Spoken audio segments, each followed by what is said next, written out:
Runnah, running in Cape Cod, Massachusetts and beyond. I'm your host, Julianna, and today we have our very first and very special guest, Miss Dr. Nicole Davies. Ooh, she's fancy. Here she is, a doctor, and we're very excited to have Nicole today. And like I said, she is our first guest of the podcast, a friend of the podcast as well too, which is very exciting. So welcome, Nicole. Thanks so much for having me. Yeah, I'm very excited to have you here today.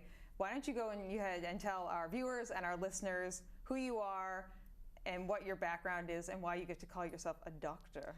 Ooh. So fancy. Yeah. I just finished my doctoral program in sport and performance psychology at the University of Western States in June. So that's why I have the title doctor. But a little bit about my background kind of before that. Mm-hmm. I started as a competitive synchronized figure skater when I was 9 years old. And I moved up the levels in the ranks from then. The end of high school, I was competing for Team USA, traveling abroad. And when I went to college, I kind of stepped back from that to focus on school and do, internships, study abroad, that kind of thing. But really felt as I was approaching college graduation that I wasn't done. I hadn't fulfilled all the goals that I wanted to in skating. And so I actually moved across the country to skate for a team out in Michigan, and was really fortunate to compete at the World Championships then. And in my experience during that time, I was using skills that I had learned on my previous team from a sports psychologist. We were really lucky, which I didn't realize at the time, to have those resources provided. And I continued to use them throughout my career. Yeah. I didn't realize it was something that not every team had or not every athlete was exposed to. Mm-hmm. So that kind of started my interest in it. When I moved back to the East Coast, I started coaching my own teams and working with an organization and just kind of using the tools that I used for myself. I did actually take a sports psychology class in undergrad as well, but just one. So just kind of using some of those skills, working with my athletes that I was coaching on ice. And as I did more of that work, I realized how passionate I was about it and how fulfilling it was, and I wanted to do more of it. But I was working another kind of full-time day job, and that was just kind of like my on the side, staying involved in the skating community. Yeah. And I also started encountering some situations that I wasn't sure how to handle. And so that's when I decided I needed to go back to school. Was there like one situation that you can think of specifically that was kind of like the breaking point for you, realizing like, oh, I need to address this in the figure skating and also the larger community? Yeah, great question. There were a couple kind of around the same time, a lot of them related to mental health. And I felt I did not have the credentials to be helping with, whether it was some of my athletes had lost family members and were kind of dealing with grieving and also still continuing to perform and compete, and that's incredibly challenging. Yeah. There's a lot of, disordered eating that's happening in skating as well. I can only imagine. And working with that population, females in middle school, high school, there are a lot of kind of social dynamics going on. So I didn't want to do something or say something that was going to harm somebody more. Mm-hmm. So that was why I decided to go back to school, get my degree. And to be clear, I am not a mental health provider. I do mental performance. Mm-hmm. So there's a spectrum of this work. I'm not a licensed psychologist, and I made a choice because I want to focus on the performance side. Yeah. But I do now have the tools and the skills to not to diagnose, but to recognize signs and symptoms and understand when it's necessary to refer somebody to another clinician. So I feel a lot more confident in those skills, and also equipped to do psychological first aid, kind of like on the spot mental health help as needed, just not kind of like long-term treatment and that. Yeah, which is definitely needed, I would say, in not just figure skating, but like most sports out there. I feel like I didn't even know that sports psychology was like a thing until I started listening to podcasts, honestly, when I was like getting really into running, because I don't come from a background, and our listeners and viewers, if you've listened to the first episode of this podcast, you'll know that I didn't compete in any sports growing up, really. I was in theater and things like that, and the mental health side of theater is questionable at best. You know, there are some troubled humans in the theater world. Well, that's also a type of performance. Yeah. And so the same skills and the same interventions apply, whether you're preparing to perform on stage or on a race course or on an ice rink. Oh, definitely. And it would have been really nice to have a mental performance coach for the theater shows too. I'm not discounting that in any capacity. That would have been very helpful, especially since theater kids are their own brand of troubled, to put it nicely. But yeah, I just didn't realize that was really even a thing. And the more I've gotten into running, the more I just really appreciate the mental side of things. And I just put out a little mini-sode before this one that's a little pep talk for everyone. And I mentioned in that I believe that running is at least like 70 to 80 to 90% mental, depending on the person. It's like your body will take you as far as it's going to take you, but you got to stay in the game. It's a really big part of sports on the whole. So, but you are kind of specializing in first figure skating. That's your favorite thing. You grew up in that. You competed in that professionally, which is awesome and really cool and way beyond anything I'm ever going to do athletically. You don't know. Yeah, but I'm getting, we'll see. But I think that now you're kind of transitioning to a point where you are doing that as your full-time job for the most part. But like you said, it's applicable to all things that are performance-based.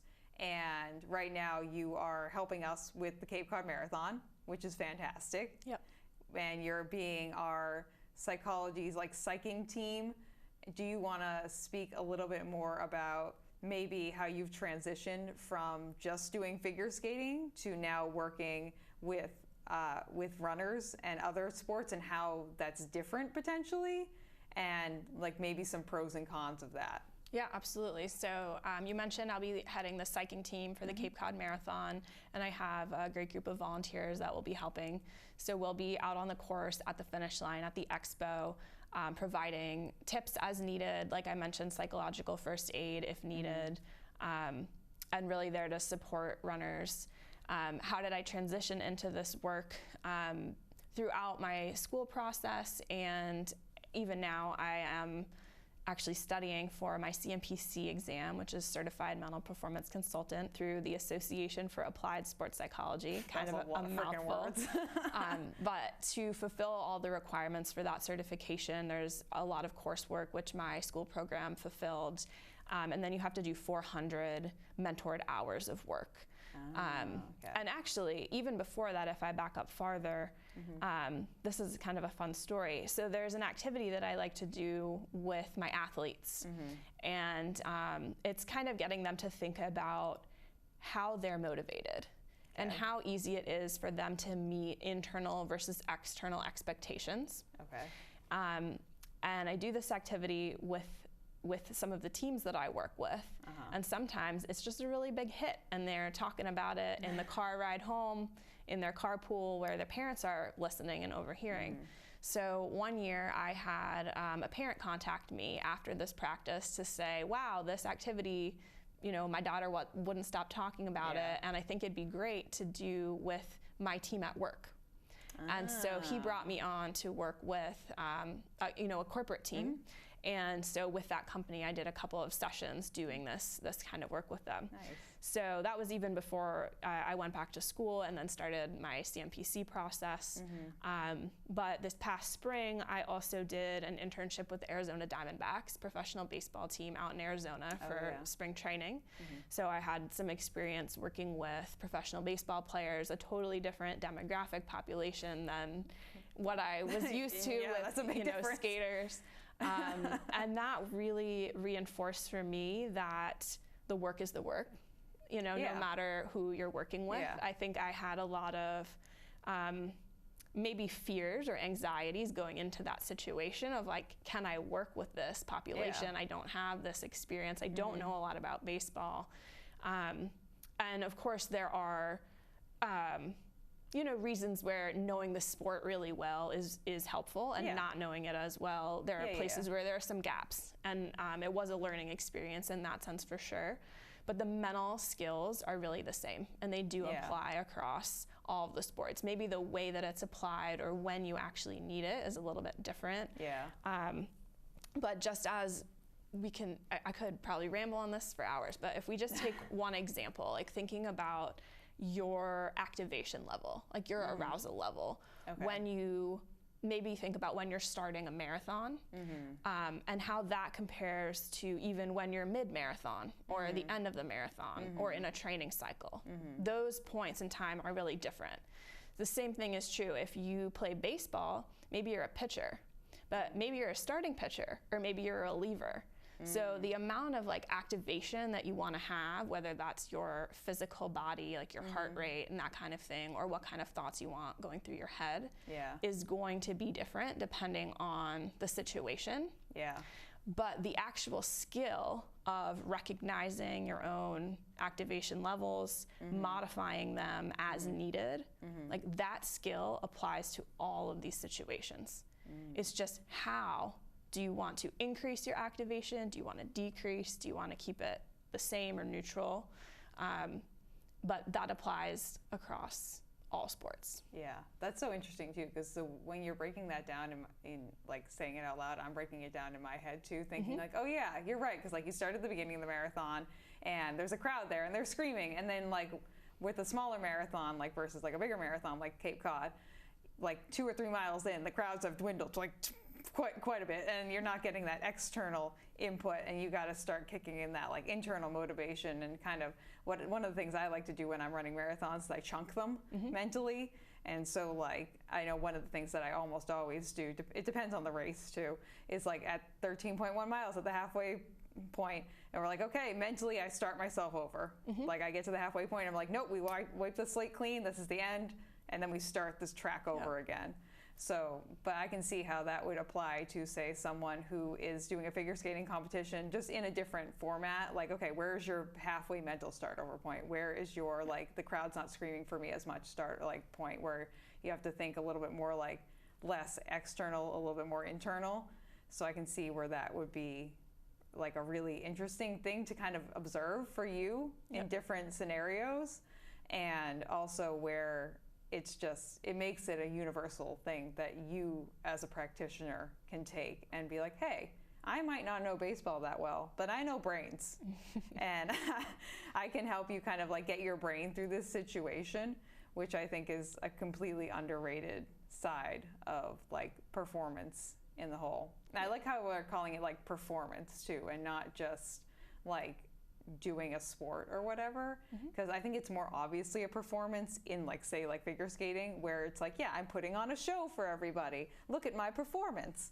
Whereas when people step up to, say, the plate or say the starting line of a marathon, you're not necessarily thinking like, oh, I'm putting on a show today. If you're me, you are, because I like doing that. I'm like, wow, here I come, everyone. But that's a solely Julianna issue. But but I think it is a good way to think about like these bigger events that are happening within sport. Do you find that there are some people who have a challenge like kind of framing it as a performance or like seeing it through that way? And like how would you approach someone who is like, yeah, like I'm just doing my thing, but they're still having like a challenge, like doing the thing or whatever they're doing? Like how would you like approach that?